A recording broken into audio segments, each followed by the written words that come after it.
사자같이 그들을 삼키리라. 들짐승이 그들을 찢으리라. 아멘. 아멘. 오늘 목사님이 이 교인들과 함께 태국에 단기 선교를 가서 겪은 일인데, 산지적 선교를 은혜 가운데 잘 마치고 수도 방콕에 들렀습니다.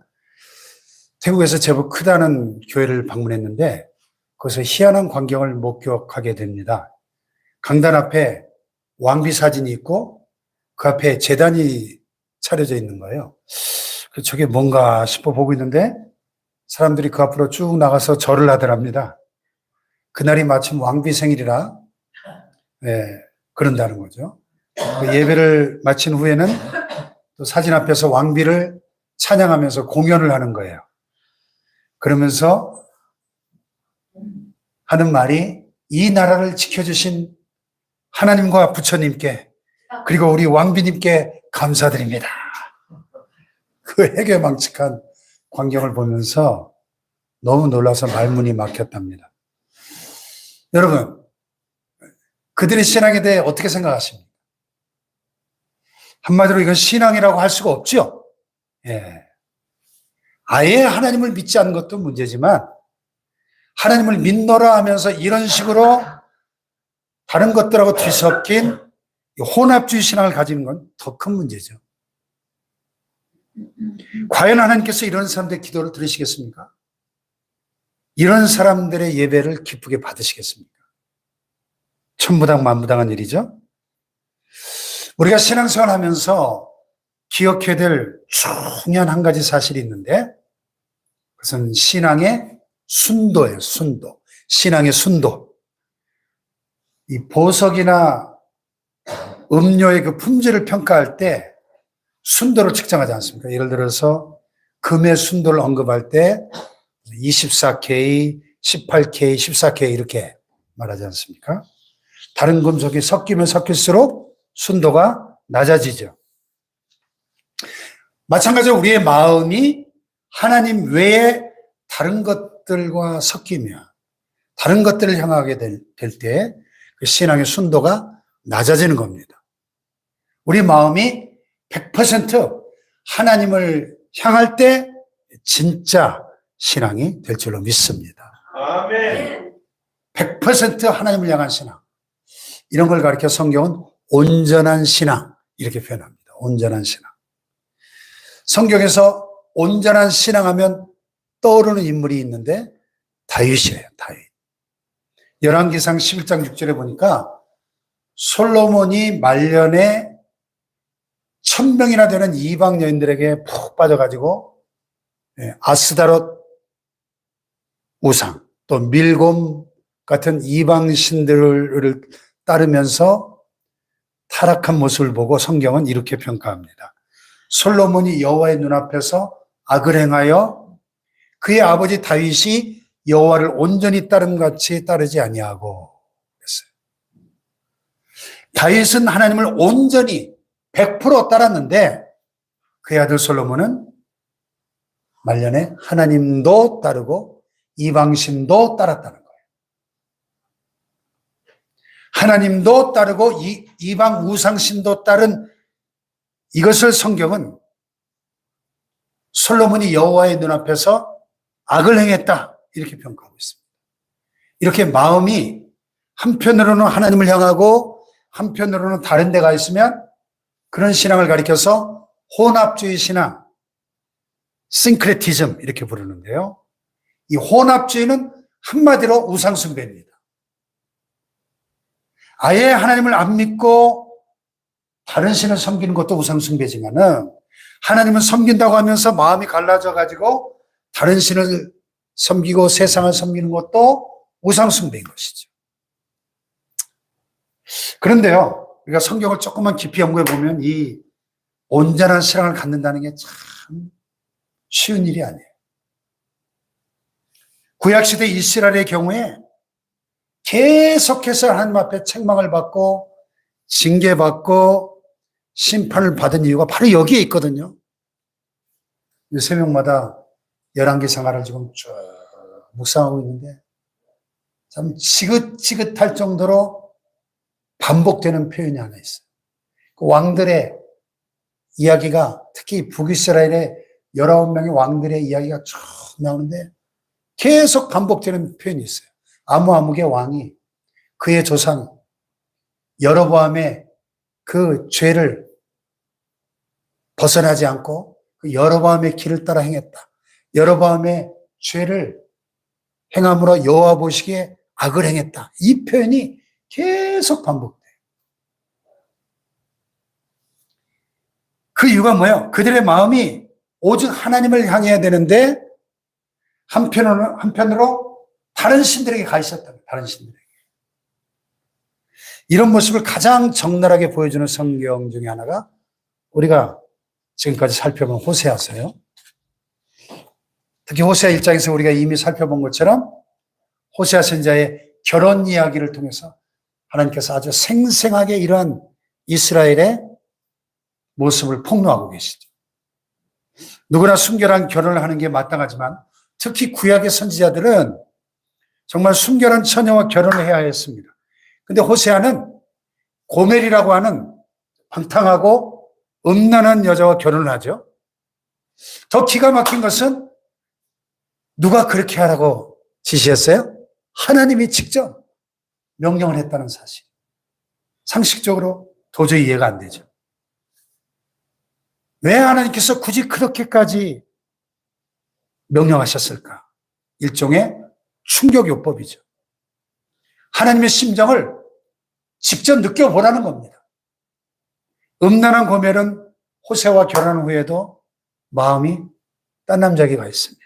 그래서 아들, 딸을 셋이나 낳고도 가출해가지고 다른 남자하고 놀아나죠. 그러면 호세가 가서 울며 겨자 먹기로 몸값을 지불하고 데리고 옵니다. 한 번으로 그친 게 아니라 그러기를 여러 번 반복을 합니다. 데려오면 또 나가서 바람 피고 데려오면 또 나가서 바람 피고. 그러니 호세아의 심정이 어떻겠어요? 숫덩이처럼 새까맣게 타들어갔겠죠?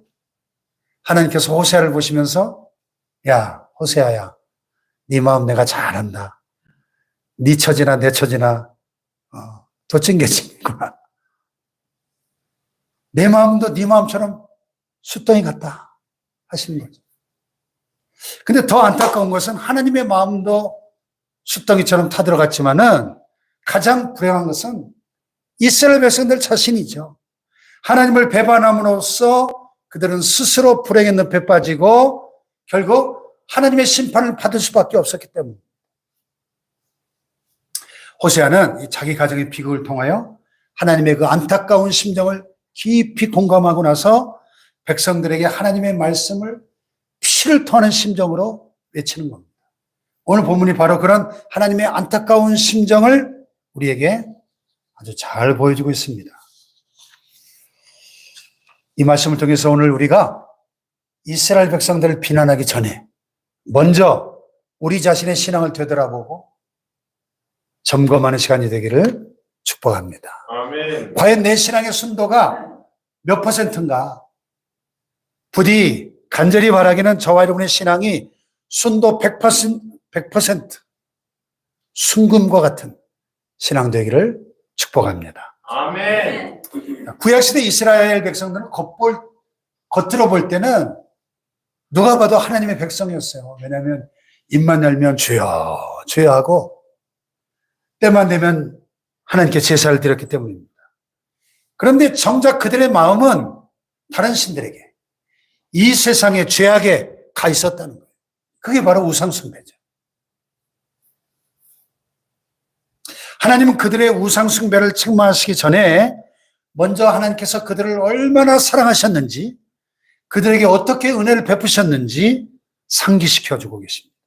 그런데도 배은망덕하게 하나님의 은혜를 배신했다는 거예요. 자, 오늘 본문의 5절, 6절을 보겠습니다. 시작.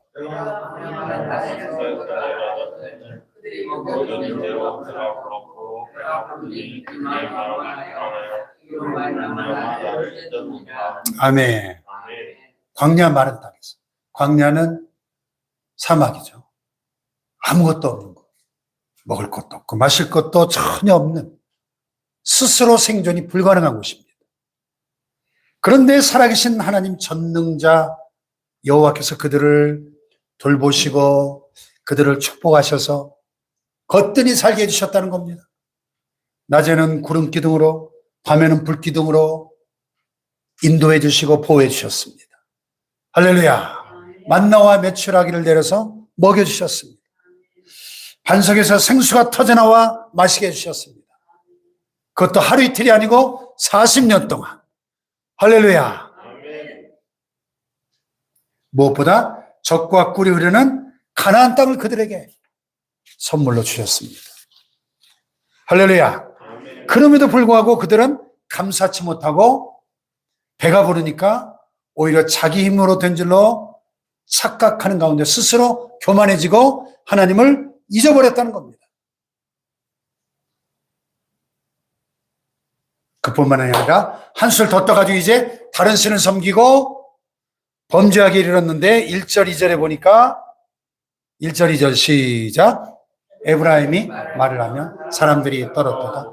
그가 이스라엘 중에서 자기를 높이더니 바알로 말미암아 범죄함으로 망하였거늘 이제도 그들은 더욱 범죄하여 그 은으로 자기를 위하여 우상을 부어 만들되 자기의 정교함을 따라 우상을 만들었으며 그것은 다 은장색이 만든 것이오늘 그들은 그것에 대하여 말하기를 제사를 드리는 자는 송아지와 입을 맞출 것이라 하도다. 아멘. 여기 나오는 이스라엘은 남북 분열 왕국 시대 북이스라엘을 말하고요.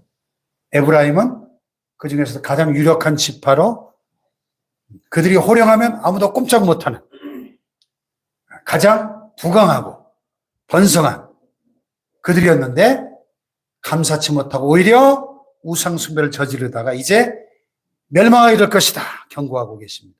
그들은 바알과 아세라 같은 이런 다른 이방 신들을 섬겼는데 그 신들은 농경의 신이요 풍요와 다산의 신이요 전쟁의 신이었습니다.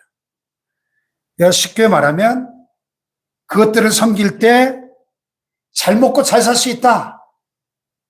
그런 얘기죠. 이게 얼마나 한심한 일이에요. 유일하신 참 하나님 여호와께서 이미 그들의 하나님이 되심으로 여태까지 큰 은혜를 베푸셨는데 엉뚱하게 다른 신들을 섬기니까 기가 막힌 노릇이죠. 음란한 고멜 같은 인간들입니다. 그들은 또 금송아지를 만들어 놓고 섬겼죠. 남북이 분단되면서 북이스라엘 왕국의 초대왕 여로보암이 자기 왕권을 지키기 위해서 정권의 이익을 위해서 베델과 단에다가 금송아지를 만들어 놓고 절기가 되면은 백성들이 자꾸 남유다 예루살렘 성전으로 가니까 백성들의 마음이 유다에 빼앗길까 봐 금송아지 제단을 만들어 놓고 뭐라고 선전했어요? 야, 뭐 굳이 그렇게 멀리 고생스럽게 남쪽 예루살렘까지 갈 필요가 뭐 있냐. 거기 가면 뭐 하나님이 더 잘 보이냐? 이게 하나님이야. 금송아지에 제사하면 되는 거지. 얼마나 편리하고 좋냐?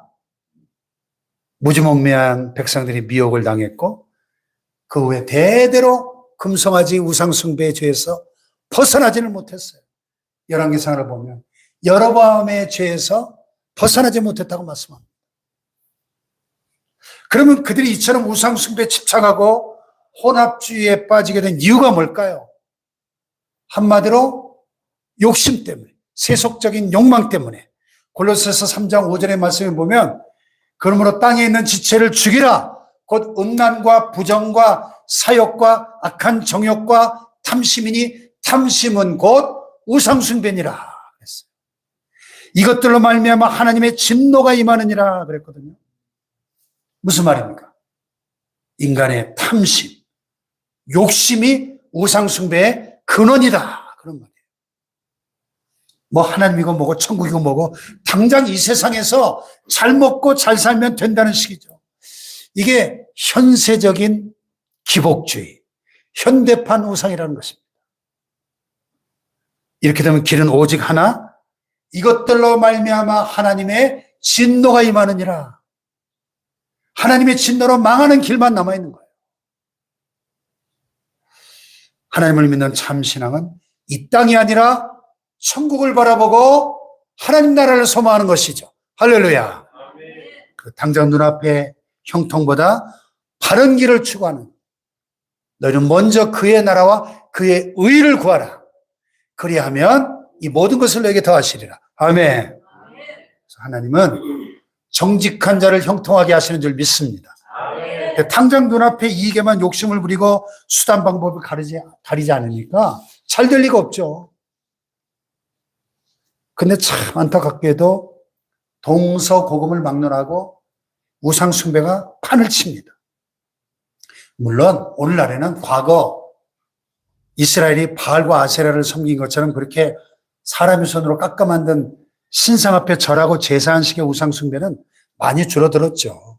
그런데 아주 편한 방식으로 우상숭배가 자행됩니다. 현대판 우상. 자, 우리가 인간의 마음을 알 필요가 있는데요. 우리 모든 인간의 마음의 중심에는 보좌가 있어요. 보좌. 왕좌가 있어요. 하나님의 자리예요. 우리 인간의 가장 깊은 곳, 우리 인간의 마음의 그 지성소에 해당되는 그 하나님의 자리가 있는데 그 마음의 왕좌에 하나님께서 왕으로 좌정하셔야 되는데 그래야 우리의 마음도 평안하고 모든 삶이 형통하게 될 줄로 믿습니다. 아멘. 사랑하는 자의 내 영혼이 잘됨 같이 내가 범사에 잘되고 강건하기를 내가 간구하노라 그랬잖아요. 할렐루야. 영혼이 잘되는 게 뭐예요? 우리의 마음의 보좌에 하나님이 왕으로 좌정하시는 게 영혼이 잘되는 거예요. 하나님과 올바른 관계가 세워지는 거예요. 근데 이 왕좌에 엉뚱한 게 들어앉아 있는 겁니다. 그게 바로 우상이라는 겁니다. 그래서 이렇게 정리할 수 있어요. 한번 따라해 볼까요? 하나님의 자리를 차지하는 것은 무엇이든지 다 우상이다. 아멘입니까? 하나님의 자리를 차지하고 있는 것은 그게 무엇이 됐든지 다 우상이라는 걸 알아야 됩니다. 아멘. 예를 들어서 현대인들이 돈에 집착하잖아요. 돈. 그렇게 돈을 따라가다 보니까 어느덧 마음의 중심에 돈이 자리를 잡고 요놈이 하나님 행세를 하는 거예요. 내 마음을 사로잡고 내 행동까지 좌지우지합니다. 결국 사람이 돈의 주인이 되는 게 아니라 돈이 사람의 주인이 되어버린 겁니다. 그 예수님 뭐라 그랬어요? 마태복음 6장 24절에 한 사람이 두 주인을 섬길 수 있다 없다? 없다 그랬죠. 왜? 혹 이를 미워하고 저를 사랑하거나 혹 이를 중히 여기고 저를 경히 여김이라. 너희가 하나님과 재물을 겸하여 섬길 수 있다 없다? 없다 그랬잖아요. 아멘. 아무리 하나님을 섬긴다고 해도 이미 마음 중심에 돈이 자리 잡고 있으면 돈이 하나님이 되어버렸다는 거예요. 그러니까 돈이면 무슨 짓이든 가리지 않고 서슴없이 저지르는 겁니다. 물론 돈이 참 유용한 도구고 잘 사용하기만 하면 우리 인생을 참 풍요롭고 윤택하고 아름답게 만들어주죠. 근데 자칫 잘못하면 이게 우상이 되고 마는 겁니다. 미국 달러, 1달러짜리 뒤에 보면은 이런 글귀가 새겨져 있어요. In God we trust. 무슨 뜻이죠? 우리는 하나님을 믿는다. 그 뜻이에요. 참, 미국이 참 대단한 나라예요. 화폐에다가 우리는 하나님을 믿는다고 딱 문구를 박아놓을 정도로. 그런데 이 시대는 돈이 우상화되면서 문구를 이렇게 바꿔야 돼요. In money we trust. 우리는 돈을 믿노라. 예? 뭐 돈뿐입니까? 그 외에도 우리 마음속에 들어와가지고 인생을 좌지우지하는 요소들이 얼마나 많아요? 명예의 우상, 성공의 우상, 쾌락의 우상, 건강의 우상, 심지어 자식의 우상 등등. 얼마나 많은 우상단지들이 하나님의 자리를 꿰차고 있는지 몰라요. 겉보기에는 이런 것들이 우리 인생에 꼭 필요한 것들이니까 아무 문제가 없어 보이죠. 그러나 이것들을 지나치게 추구하면서 집착하다 보니까 어느덧 하나님의 마음에서 사라져버리고 이 우상들로 꽉 들어차게 된다는 여기에 문제 심각성이 있는 거죠. 건강도 마찬가지입니다. 우리 몸은 하나님이 만드신 창조물이고 성령이 거하시는 성전이라 그랬어요. 그러니까 우리가 이 몸을 소중하게 여기면서 건강을 잘 관리하는 것은 당연한 겁니다. 아멘? 저도 요새 막 열심히 운동합니다. 열심히 시간 날 때마다 탁구 쳐요, 탁구. 땀이 쫙 빠집니다. 얼마나 좋은 운동인지 몰라요. 운동해야 돼요. 또 몸에 좋은 거 골라서 먹어야 되고. 장 박사, 유엔정, 부지런히 먹습니다, 저도. 너무 좋아요. 먹으니까. 얼마나 좀 건강해졌는지 모르겠습니다. 그런데 이게 도가 지나쳐가지고 하나님보다 내 몸을 더 위하면 그게 우상숭배가 된다니까요. 먹고 살고 봐야죠. 생계를 위해서 세상 쾌락과 즐거움을 위해서 막 열을 내면서 하나님 섬기는 데는 봉사 좀 하자 그러면 건강 핑계대고 소홀히 한다면 이게 명백히 우상숭배라는 거예요. 그게. 아멘입니까? 아멘. 명예와 성공도 마찬가지죠. 우리가 사람들에게 존경받고 명예로운 이름을 남기는 거 참 귀한 일입니다. 그런데 인기나 성공을 위해서 막 불의를 행하고 하나님 말씀도 저버린다면 그 자체가 이미 우상숭배인 거죠. 예를 들어서 대중 가수가 인기를 얻기 위해서 막 대마초를 피우면서 노래를 한다면 그 인기가 우상인 거예요, 그 사람한테. 그렇죠? 사업을 하는 사람이 성공하기 위해서 온갖 수단 방법을 가리지 않고 막 불법을 저지른다면 그 성공도 역시 우상인 겁니다. 아멘. 의외로 많은 사람들이 심지어 크리스찬들조차도 이런 유혹에 쉽게 빠진다는 거예요. 이 운동선수들이 냉혹한 승부의 세계를 매일 살잖아요. 저도 이제 운동을 좋아해가지고 자주 스포츠 채널을 보거든요. 프로야구, 축구, 예? 보면은 이 승부의 세계가 얼마나 냉혹합니까? 완전 종이 한 장 차이잖아, 사실. 근데 이 운동선수들에게도 이런 유혹이 많대요. 예를 들어서 이 프로야구 선수들에게 징크스가 있는데 일종의 미신이죠. 아니, 신앙이면 하나님께 맡기고 의지하면, 기도하면 되는데 엉뚱한 데 마음을 뺏기는 거죠. 그 어떤 감독은 경기에 패한 그 패전 그 다음 날에는 모자부터 시작해서 유니폼, 신발의 속옷까지 몽땅 새 걸로 갈아입고 출장을 한대요. 그래가지고 승리하면 그 입었던 속옷을 계속 입는데요. 그래서 연전연승을 하면 아주 속옷이 찌들어도 계속 입고 다니는 감독도 있대요. 일종의 징크스예요, 징크스. 미신이죠. 이러면 잘 될 것 같지만요. 사실은 마음이 엉뚱한 데 사로잡혀가지고 오히려 부작용이 생기고 결국 큰 해를 입게 됩니다. 우리 같이 이렇게 저처럼 3대째 막 예수 믿는 집안에서 모태신앙으로 자란 사람은 한 번도 평생 그런 걸 갖고 다녀 본 적이 없지만은 예수 안 믿는 사람들은 이 부적을 그렇게 많이 갖고 다닌다네요. 막 지갑에도 넣고 다니고, 안주머니도 넣고 다니고, 장롱에도 넣어놓고, 자동차 트렁크에도 넣어놓고, 뭐 그런다며요. 그 부적이 싸지도 않대요. 막 비싼 거는 몇십만 원, 몇백만 원짜리, 몇천만 원짜리까지 있답니다. 그거 왜 그럴까요? 그걸 의지하는 거잖아요, 부적을. 불안하니까. 네? 우상숭배를 통해서 당장은 잘 되는 것처럼 보일지 몰라도 하나님을 섬기지 못한다면 이게 보통 문제가 아닙니다. 아멘. 왜냐하면 그런 사람들 마음속에는 하나님을 모실 공간이 없잖아요. 결국 가장 소중한 영생을 얻지 못하잖아요. 천국에 못 들어가잖아요. 우상숭배자가 어떻게 천국에 들어갑니까, 여러분? 아멘. 근데 사실은 그런 우상숭배에 빠진 사람들은 결국에는 자기가 간절히 소원했던 것들조차도 얻지 못하고 다 잃어버리게 됩니다. 우상숭배는 앞에서는 남는 것 같지만 뒤에서는 왕창 미치는 장사예요. 이게 우상숭배입니다. 아멘. 이스라엘을 보세요. 이스라엘이 그랬잖아요. 우상숭배로 한때 막 북이스라엘이 경제적으로 부강하고 막 번영할 때가 있었어요. 그렇게 우상숭배하면서도 잘 되는 것 같았지만은 나라가 결국 완전히 멸망당하고 말지 않습니까?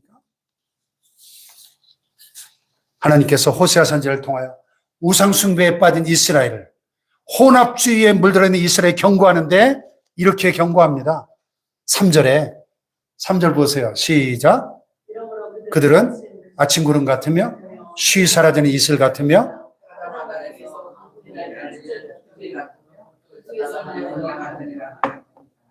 아멘. 여기 보면 생생한 몇 가지 픽처 랭귀지, 그림 언어들이 있어요. 비유가 아침 구름, 쉬 사라지는 이슬, 타작마당에서 광풍에 날리는 쭉정이, 굴뚝에서 나가는 연기, 이것들의 공통점이 뭡니까? 공통점이 뭐죠? 순식간에 쉬 사라져버리는 거죠. 잠시 눈에 보이는 것처럼 하다가 금세 사라지는 허망한 것들이죠. 다. 지금은 우상숭배하는 사람들이 형통하는 것 같고 모든 게 잘 되는 것 같지만 머지않아서 모든 것을 잃고 망하게 된다. 그 말씀이에요. 아멘. 여기 보세요. 7절, 8절. 시작.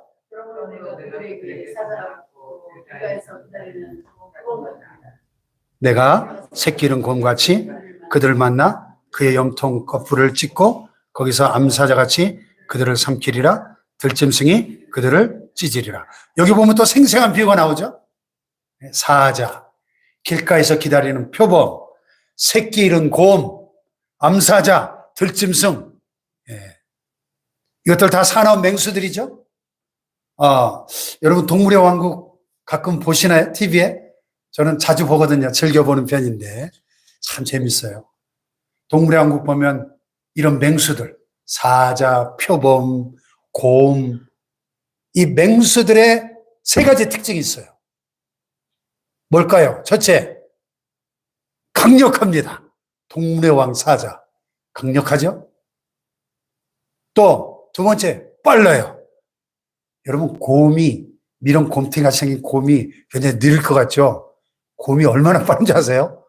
그래서 숲속에서 곰을 만나면 절대로 등 보이고 도망치면 안 돼요. 여러분 곰이 얼마나 빠른데요? 등을 보고 도망치면 안 된대요. 딱 같이 눈을 보고 노려봐야지. 등을 보이면 곰이 얼마나 빠른데. 세 번째, 맹수들은 잔인합니다. 사납죠. 이 사자나 곰이 이 사냥하는 모습 보신 적 있죠? 뭐 얼룩말이나 이런 들소나 이런 거 사자가 막 달려들어서 이 숨통을 콱 물어가지고 죽여가지고 뜯어먹는 모습 보면 얼마나 잔인합니까? 자, 그러니까 이 말씀 뭐죠? 장차 이스라엘을 침략해 들어올 아스루 군대를 상징하고 있는 거예요. 그 아스루 군대가 맹수처럼 강력한 군사력으로 신속하게 쳐들어와가지고 인정사정 없이 아주 잔인하게 이스라엘을 파멸시키고 말 것이다. 그런 경고의 말씀이거든요. 그 정신이 번쩍 드는 섬뜩한 말씀이 아닐 수 없어요. 이런 말씀을 듣고 이스라엘이 철저하게 회개했더라면 얼마나 좋았겠어요. 근데 이스라엘은 계속 완악하고 강팍하게 하나님을 멀리하고 우상숭배를 자행했습니다. 결국 BC 722년에 완전히 멸망하고 말았죠. 참 안타까운 일입니다. 여러분, 우상이 뭐예요? 우상의 본질이 뭡니까? 허수아비 같은 거예요, 허수아비. 가을이 되면 들판에 허수아비 세워놓죠. 여러분, 논밭에 사람이 하루 종일 지키고 서 있을 수 없으니까 허수아비를 세워놓는 거 아니에요? 다 허상이잖아요. 실체가 아닌데 참새들이나 소가 넘어가는 거죠. 근데 요즘은 참새들도 야가 빠져가지고 쉽게 속질 않아가지고 모터를 딱 달아놓는데 모터를 흔들흔들 움직여서 사람처럼 보이게 하려고. 그런데 만물의 영장인 인간이 속아 넘어간다면 이 얼마나 이 어리석은 일이겠습니까? 우상은 이스라엘에게 아무런 도움도 줄 수 없는 허수아비 같은 허상이라는 거죠. 그것이 결코 인간에게 축복하거나 저주하지 못한다는 것입니다. 그러므로 우상 숭배는 자기 스스로를 기만하는 가장 어리석은 짓인 것입니다. 아멘. 오늘날도 각양각색 현대판 우상들이 인간들을 미혹하고 있지만 실제로는 백해무익한 것임을 깨달아야 될 줄로 믿습니다. 욕심이라는 미끼로 인간들을 유인하고 죄에 빠지게 하다가 결국은 멸망의 구렁텅이로 몰고 가는 것이 이 우상의 본질임을 깨닫고 우리 안에 있는 모든 우상들을 버릴 수 있기를 축복합니다. 또 목사님이 한 교회를 만나서 상담을 하는데 참 기가 막힌 거는 아니 교회 생활을 하면서도 20년 동안이나 무당을 따라다녔다는 거예요. 그동안 있는 돈 없는 돈 다 갖다 바쳤지만 남은 것은 눈덩이 같은 빚과 병든 몸뿐이었다는 겁니다. 그래서 목사님이 아니 우상을 섬기는 것과 하나님을 섬기는 것은 이것은 절대 함께할 수 없는, 우상은 하나님과 원수된 것인데 어찌 당신이 잘 될 수 있겠습니까? 네. 하고 설득하고 이제는 하나님만 섬기세요. 그래서 하나님만 섬기겠다고 고백했다는 거예요. 참 불행 중 다행한 일이지만 그분이 지난 20년에 잃어버린 세월이 이게 얼마나 아깝습니까? 할렐루야. 우리가 하나님을 믿노라 하면서도 이렇게 엉뚱한 데의 마음을 다 빼앗기고 우상 숭배를 한다면 망할 수밖에 없다는 엄중한 성경의 진리를 믿고 온전한 신앙을 갖게 되기를 축복합니다. 이스라엘의 살 길은 오직 살아계신 유일하신 참 하나님만 섬기는 온전한 신앙을 회복하는 것뿐이었습니다. 할렐루야. 그래서 하나님은 오늘 안타까운 심정으로 이렇게 호소하시는 거예요. 4절 시작. 그러나 애굽 땅에 있을 때부터 나는 내 하나님 여호와라. 나밖에 내가 다른 신을 알지 말 것이라. 나 외에는 구원자가 없느니라. 아멘. 이거 10계명 중에 몇 계명입니까? 이게? 1계명의 첫째 계명. 가장 중요한 첫째 계명이잖아요. 너는 나 외에 다른 신들 내게 두지 말라. 1계명이잖아요. 1계명. 1계명 못 지키면 죽는 겁니다. 망하는 거예요. 아멘. 하나님을 만나서 잘 섬기는 기준은 예수 그리스도입니다. 아멘. 하나님은 눈에 보이지 않으니까 사람들이 헷갈리잖아요. 다른 신을 섬기면서도 잘 몰라요. 기준이 뭐예요? 오직 예수님이 기준이십니다. 디모데전서 2장 5절에 보니까 하나님은 한 분이시요 또 하나님과 사람 사이에 중보자도 한 분이시니 곧 사람이신 그리스도 예수라. 아멘. 하나님과 사람 사이에 유일한 중보자이신 예수 그리스도가 하나님을 잘 믿고 섬기는 유일한 기준인 줄로 믿습니다. 내가 곧 길이요 진리요 생명이니 나로 말미암지 않고는 아버지께로 올 자가 없다 그랬습니다. 할렐루야.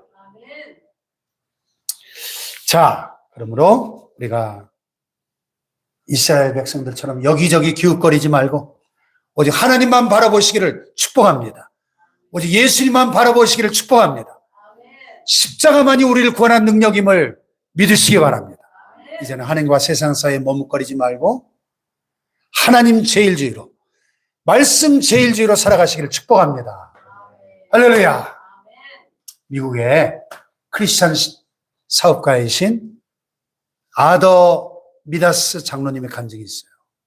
아더 미다스 장로님은 과거 미국의 10대 재벌 중에 한 분이신데 한국 대학생 선교단체에 50만 달러를 기부한 분으로 알려져 있습니다. 그리고 선교재단 설립을 위해서 7억 달러를 기부한 적도 있습니다. 그 밖에도 구제하고 봉사하는 일에 많은 재산을 헌납했는데 어느 날 기자가 그에게 성공의 비결을 물었대요. 이분이 싹 웃으면서 이렇게 대답했답니다. 성공의 비결이요? 글쎄요. 제가 남보다 머리가 더 좋은 것도 아니고 더 많이 노력을 한 것도 아닙니다. 다만 저는 다음과 같은 생활 신조를 가지고 살아가고 있습니다. 첫째, 주일 성수. 둘째, 온전한 11조 생활. 셋째, 하루의 첫 시간을 기도로 시작하는 것. 넷째, 예수님을 가정의 주인으로 모시는 것. 다섯째, 시간과 돈을 선한 사업에 사용하는 것. 다른 것 없습니다. 할렐루야. 사랑하는 여러분, 우리가 하나님을 믿는 성도들인데 단순히 믿는 것만으로 충분치 않다는 거예요. 문제는 신앙의 순도라는 거죠. 여러분의 신앙의 순도는 얼마입니까? 그것이 나의 인생을 좌우한다는 겁니다. 하나님을 섬기노라 하면서도 여전히 옛 생활의 구습을 벗어나지 못하고 다른 우상 신들을 섬기고 있지는 않은가 하는 것입니다. 혹시 세상의 욕심에 끌려다니면서 하나님을 소홀히 대하고 있지는 않은지, 오늘 순도 100%의 온전한 신앙을 회복함으로 승리하는